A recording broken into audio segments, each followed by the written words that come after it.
Zeewunzise ng'ogamba simanyi abaludde oluvuganya simanyi lwaki batulugunya ng'ate okimanyi bulungi nnyo ng'ogawumbidde mu Uganda tulinamu opposition ali omu Robert Kyagulanyi Ssentamu. Nzize mbagamba lugera lya biddamu gwali eyo ng'oli Kampala simanyi oli mukulembeze wa NUP simanyi oli ki nga tomanyi bantu bemudiringana bagenda batta baba otuma ogwewo fe tujja sigala bakimanyi. Mbagambye diversion ziringa diversion. Robert Kyagulanyi Ssentamu lwagenze Tanzania bamwaniriza bali balina oteekawo diversion ebalaga nti ki waliwo kintu kitambula. Najja ne mbagamba nti tutandika no Kizza Besigye buli meeting ebala mu State House afuna sisi oba akuba essimu omwako kopi. Okwatibwako kwa ebadde diversion ate nga diversion kubanga nteeketeeke. Ndaba omuntu wa NUP yenna kuba kati natandise okubajjira yennyina bajjira yenjala mwenna ababuzabuza bana abantu abafuka bana bigona mazzi nga mwebuzabuza. Bassa abaana b'abantu nga temanyi ani Besigye. Bassa abaana nga temanyi bantu bali mu opposition. Eno arrest ya leero badde diversion. Okwongereza ku diversion ya leero bwe mba kyemuzanyisa temukimanyi. Nga mulowooza nti tetutegeera bulungi nnyo. Ndabeyo omuntu wa NUP yenna nja kukwambalira nga nabo gisimufungizi. Arrest China gwentya kati nasala leerwe. Kati njala muntegekere wano omudumizi w'amagye omwogezi w'amagye ga Uganda Greater Felix Kraije. Felix Kraije ne banno bwe mulowooza nti ensi mwe musingo gitegeerera bambi ekituleta ku social media nokubuulira nsi mazima. Mugezaako nnyo okugezaako okuteeka ebinja by'abayeekera mu Buganda okubisuba ku national platform ne Robert Kyagulanyi Ssentamu. Nene mwerabira nti mwayika Windows to the extent mujja mu public ne mulimba abantu. Bwe mmaze oteekako ki diversion kya Besigye ne kigaana okukwata kuba tukikubidde flat ne kigwa.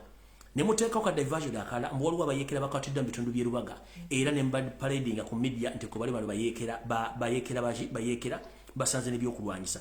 Guno omulimu gwa ISO mwali mwagutandika dda era tukumanyi bulungi tembadde mugukola. Njala kuzanya video eno ndyoke mbawe gundi information egikwatako. Ono ayogedde bw'ati wulira. From Rubaga Battalion 2 days ago conducted an operation in the areas of Rubaga and the surrounding areas. After getting information about some negative elements who were putting on or who were dressed in army uniform. Surprisingly, one of their leaders of those criminals or those gangs was putting on the ranks of UPDF senior officers, a rank of a major, and even they also had pips of captain. Therefore, when we got information after tip-off from our people, we had to start hunting for that person. That man, their leader, who is Mr. Serubiri Ronald, he has been on a wanted list for a long time. Therefore, it wasn't accidental, but we had his name on our wanted list. Therefore, we have been following him, we have been hunting him until yesterday but one, when he fell in our trap. They are 4 in number and one escaped, he ran away, but we are still following him. And they might be more, they could be more, but we are still going ahead, following them, hunting them. They will be taken in our division court martial. Because the law allows us to take them in a division court martial or to take them in army courts. Ogenzo n'ogamba nti ekibinja ky'abayeekera bano mukikutte nga kirimu abantu bana. Teri kibinja ky'abayeekera kiribeeramu bantu bana tekiriyo. Ekirala ogambye nti bano mubakutte nga musinzira okweyambisa battalion yammwe ey'e Lubaga.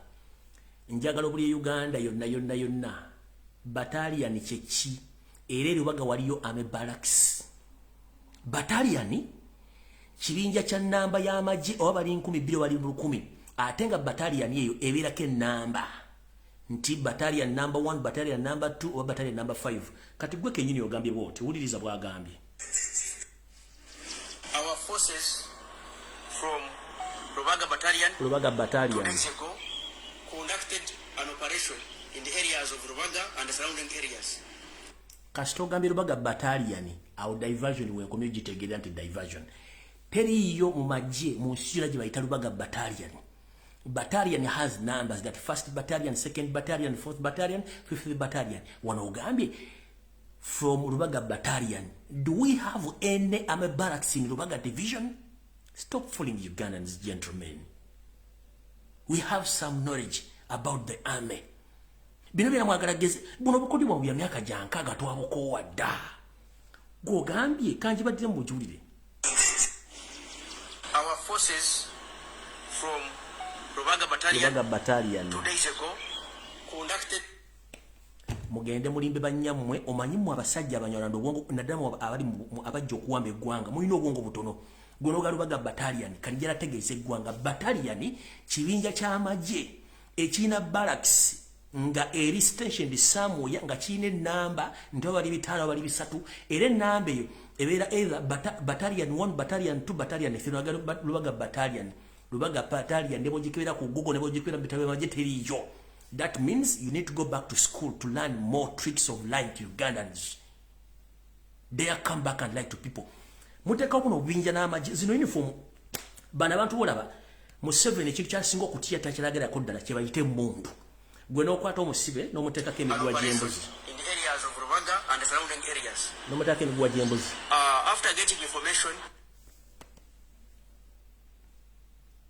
n'omusibisa emizigwa about gy'embuzi some negative elements who were putting on or who were dressed in army uniform. gijja emiguwa gy'embuzi. Surprisingly, one of their leaders of those criminals or those gangs was putting on the ranks of UPDF senior officers, a rank of a major. And even they also had people. Mugende mulimbe banyammwe awo nvuddewo ngenze ku kirala wamma. Ndoza mujjukira bulungi nnyo bwe nabagamba nti Museveni ateekateeka okuyiwa bambega abayitirivu nnyo mu Kampala ng'abayise bano abalokole abapreachinga enjiri ku luguudo. Nembaga Abannayuganda mwenna bali mu Kampala mwegendereze nnyo bambega bangi nnyo. Naye nze information yange bwenjiwa ntwala ebbanga n'enjirinda n'etuukawo kati ngenda bazanyirako information kano mulabe bano bebeetaddeyo nti bennyini kekamu kabinja ate nga bano bangi. Luno wadde olutalo wakati w'omulokole n'omusiraamu omusirikale we yajjidde nga ali muleera n'amuyita afanda we kaggwereddemu bagamba diversion zuwulira. Okumanya nti abasiraamu bali mu kibuga bakuula obukristaayo tewali abakuba ku mukono kati bakampinze bwayise bali bwayise ku nkuluwe ku musigiti kwa Bilaali batandire buhoni waggulu boogera na buli kigambo kyonna kye baagala okwogera ku bukristaayo. Oba oyogera ku bintu kirala va ku busiraamu oba oyagala ekintu ekirala wuulira Yesu yeva ku busiraamu nja kusala osaba Bilaali yakubayitawa Muhammad Ali oyo yakola ki yakuba Amerika twakuye ebikula kwa ggulu ozanira ku busiraamu obwagazaaji jana jawaabu obayagala va ku busiraamu Musiraamu bajja kukwatira kusibe nkuwadde amagasi ga bwereere tojja wano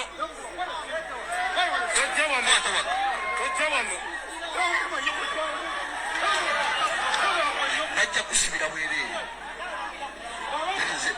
afande muleke afande tojja wano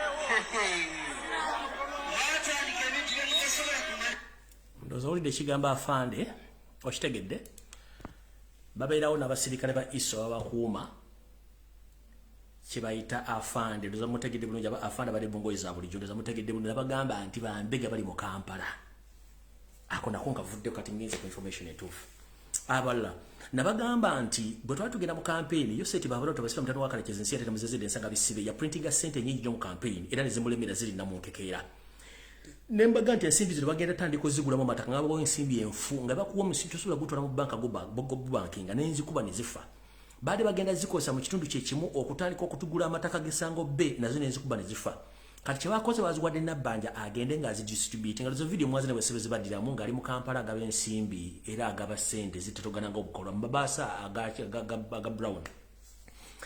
Naye tukimanyi bulungi nnyo nti ensimbi y'omuwa omusono ddala ya gavumenti neba kuwa ekikopo kyakyayi nga mulimu semina oba mulimu office sente ziwandiikibwa wansi era n'abatendinze semina basayiniga wansi nti twaze tulinamba bweti sente ya gavumenti ebeerako embalirira kati mukyala Nabbanja sente zino z'ogaba ozijja luddawo ezitaliiko mbalirira mukulu kuba sente za gavumenti zonna zibeerako enzizo sente z'ennamunkere bagaba emitwalo 5 mu baasi eza brown ebbaasi ezo ziriko obutwana zibagamba dda temuwulira gwali olabeko mu gavumenti bukyanga Uganda etondebwa nga aliwo omuminisita atambula agaba sente nga bagaba zaaki ku ddiru ki kubanga ne mu parliament bakubuuza mwasasanyiza mutulage ensaasaanya omusajja poliisi gwe baakuba essasi mu kwekalakasa eri ku mulimu bamuwa miliyoni 1.5 okumulabirira naye gavumenti bwe yazze okumubuuza ensaasaanya babuuza tuwa ensaasaanya ya ssente zino abagamba sirina nsaasaanya gyegenda balaga kubanga nange sente zinabikolamu zaali zakunzijanjaba nga baagala accountability twakuwa miliyoni 1.5 wagulako eddagala wagulako sokisi wagulako emmere walinnyako booda wanyigako ebiwundu kati Nabbanja prime minister atambulaga basente zogaba zaaki zitaliko mbalirira mukulu ozaaki bazibala batya ezo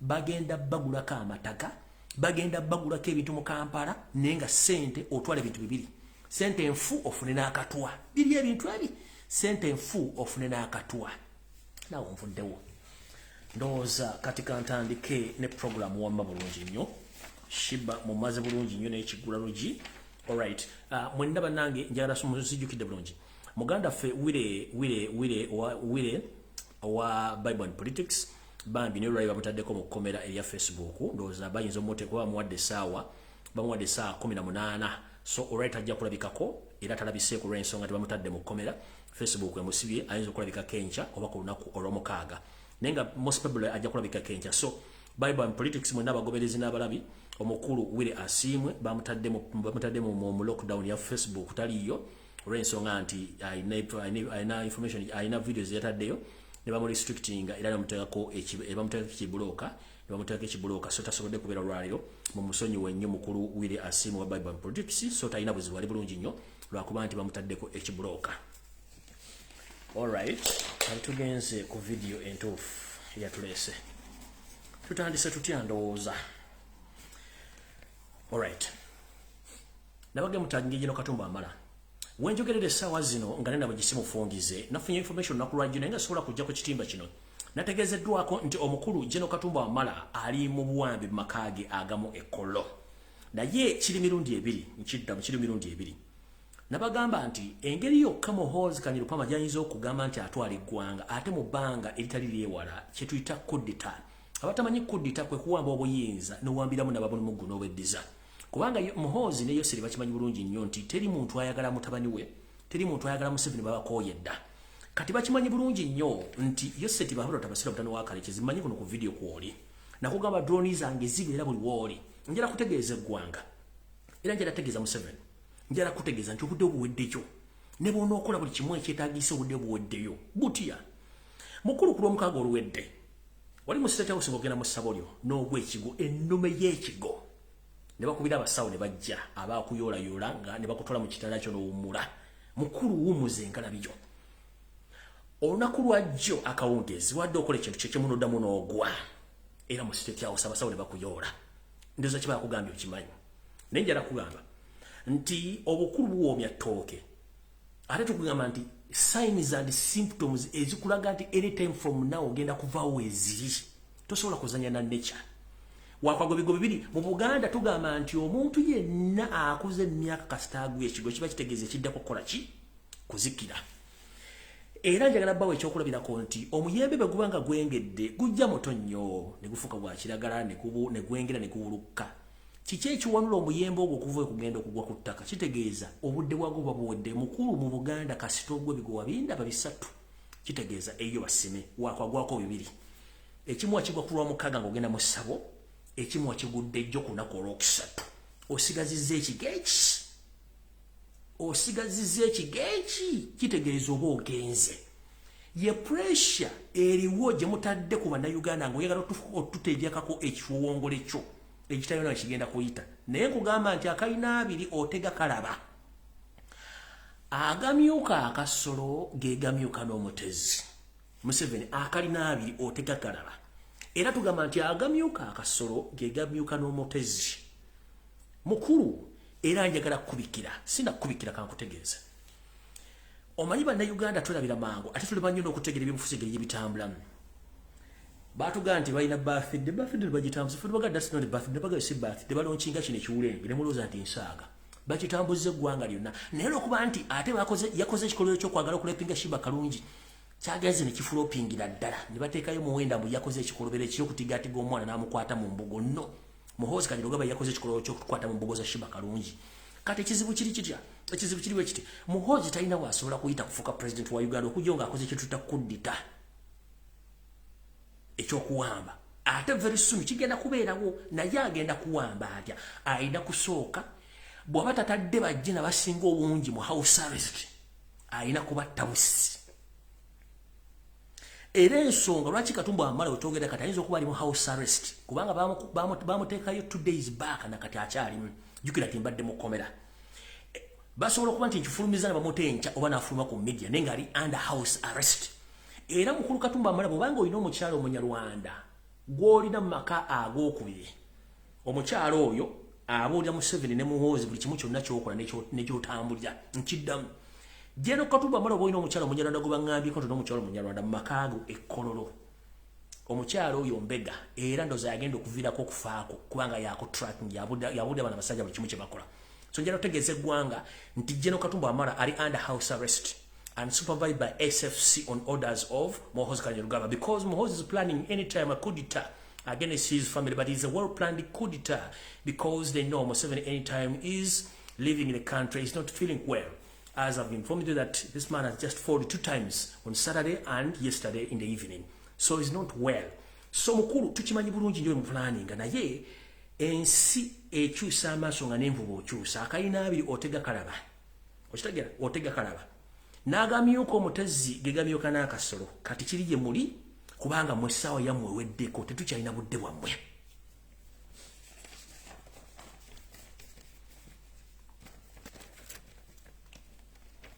Neno message njagala egende eri bajjeno mwenna nammwe bannazirwanako abali mu nsiko mu Luweero Triangle. Bw'obanga oliwo veteran and war general ng'okyali mu Uganda nga tonnafuluma ggwanga Uganda. Nkubuulira muganda wange tera obinyike mu nsuwa oba otere weewugule ekibabu ekijja ekyosi kimala okuyitawo. Olukwe olwasayiningiddwa Joseph Kibavalo tafsiri mutano wakalekeze siyata muzizidde ensanga bisibe ne mutabani we ng'akimanyi nti ekiwulenge kye baakiganye. Yagambye nti saagala kuvaawo oba nkwatibwe nteekebwe mu kkooti y'ensi yonna atandika obbatebya. Pressure eva ku ki? Tulandukuwe. Nga tutandika omwezi gwa Juni, nga tutandika omwezi gwa January oguwedde. Jjukira muwandiisa amabaluwa mangi. Mu International Criminal Court eriyo ba individual bana Uganda abalungi okuwandika bawandika na information ebagine bajwa International Criminal Court whereby mu International Criminal Court ne bali organizing era ne bafuna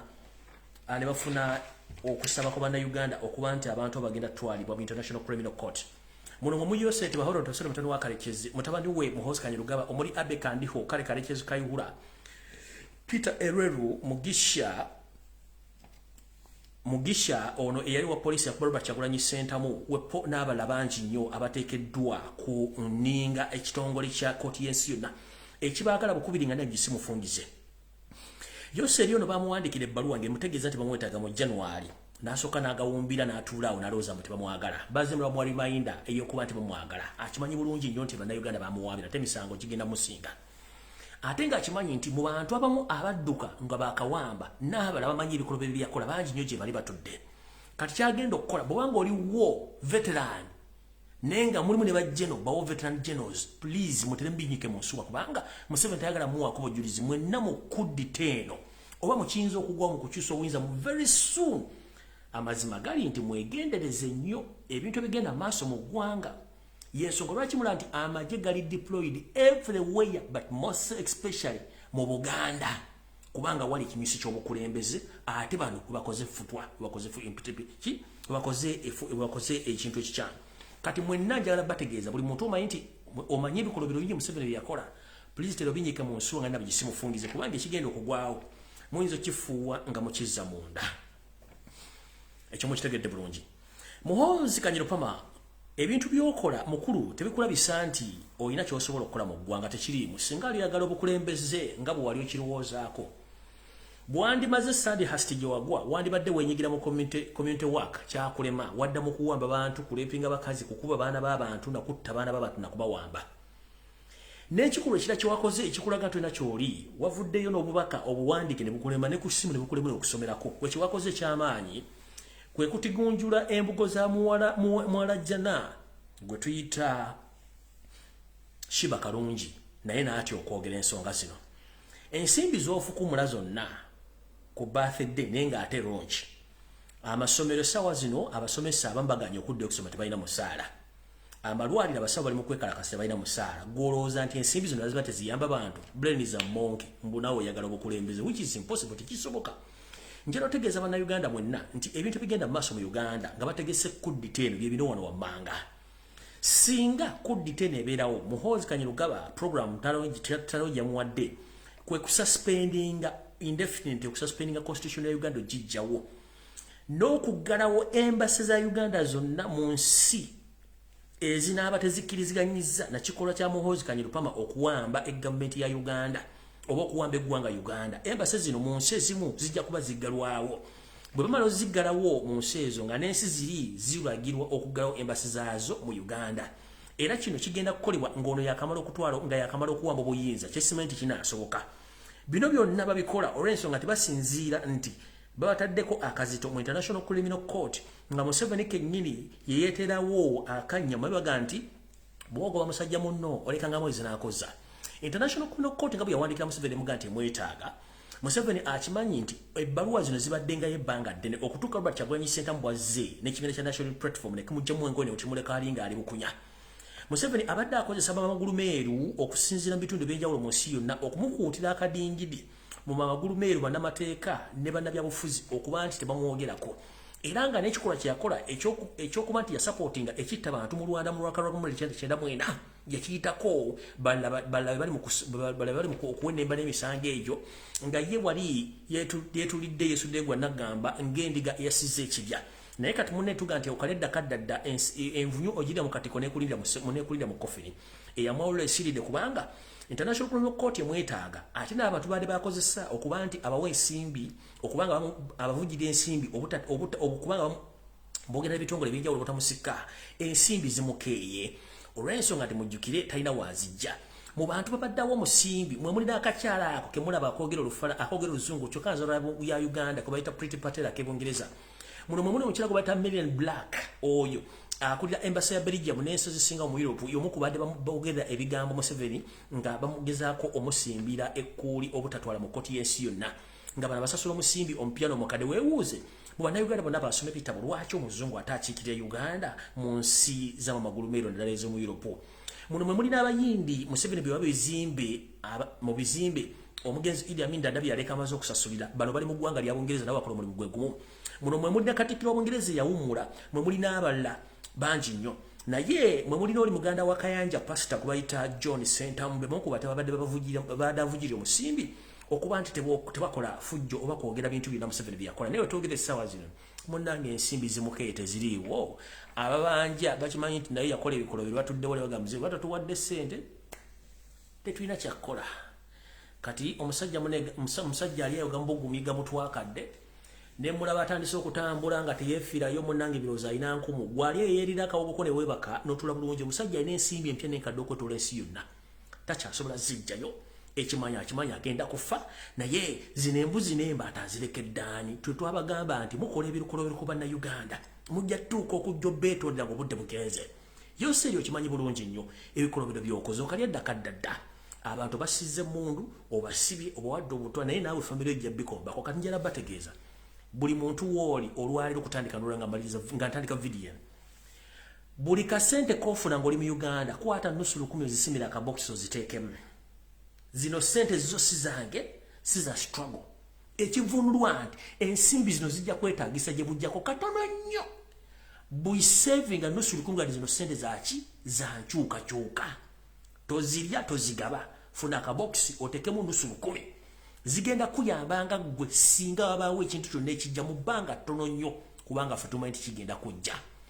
Musula bulungi ne pressure eri ku Yoseeri ne bantu banne temugimanyi mwandibadde temwegomba nakuwuliriza mawulire gafaayo. Njala bagamba ekigambo kimu buli omu wooli weenyweze abatawuliranko bye tutajja bufuzi mu katubagiro k'ebyobufuzi kekali mu State House entebe ennaku zino. Era buli omu atundira munne ne bebuuza ki gye tuzzaako. Jjukira bakimanyi bulungi nnyo nti ensi yabakoowa naye banaakola batya ensi yabakoowa. Lino lyonna effujjo lye bakola bakimanyi nti bagenda. Olw'ensonga ne gwe baali bandisibiddeko olukoba muganda we Salimu Salakandana bambi byasiba bikutuka. Era naye addira n'atunula ensi naga ensi ng'ewooma naye nga tugenda gireka naye nga ate bagenda gireka. Jjukira ye embeera nagibabulira bulungi nnyo nanamulyo ge nafunye n'enkyageeke nenya bulungi nnyo njagategeera bulungi nnyo mbeera esi nnungi naye nkyagagoberera bulungi nnyo kubanga bagezezza okwagala omufulumya eggwanga naye nkyagagoberera sinaga konfaminga bujjukira sijja nokubawa information etali confirm mukitegedde bulungi obunkenke bungi nnyo ekyo mba mukitegedde n'owulirawo opposition simanyi ali mu nuupu nga yeekubya emizimu busime temumanyi kubanga temwamanya bukodyo bw'abaana basajja. ensimbi teziriwoza sasula abantu abadde mu kufuira akadingidi ngate bakimanyi nnyo nti omuzungu bwalaba ennyanya ng'evunze agijja bujja mu nnyanya zinne waazo n'akasoka ebbali kati kyekikolwa ekiri ku yoseti baharota wasalamu tano wakakezi nsi yaleeta muzeyizedde essaawa zino awo nno sigenda kuvaawo ngenze ku nsonga endala ensonga endala eri etya bannayuganda njala tube bantu bakulu ate nga tulowooza ng'abantu abakulu ku nsonga ezimu ensonga esooka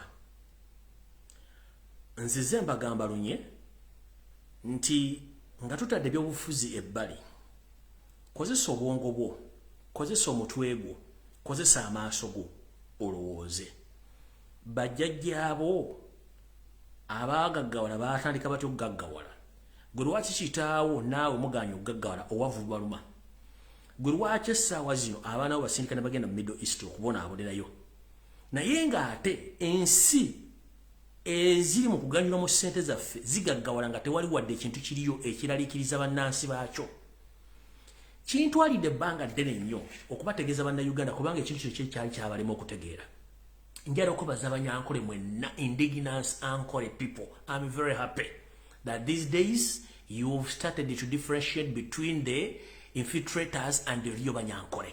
The real banyankole are suffering as we speak right now. They are very poor. Abanyankole ligino baasasika tebakyayida sire babaavuwaza. These people infiltrated into these banyankole and become afraid that the banyankole they are Rwandese.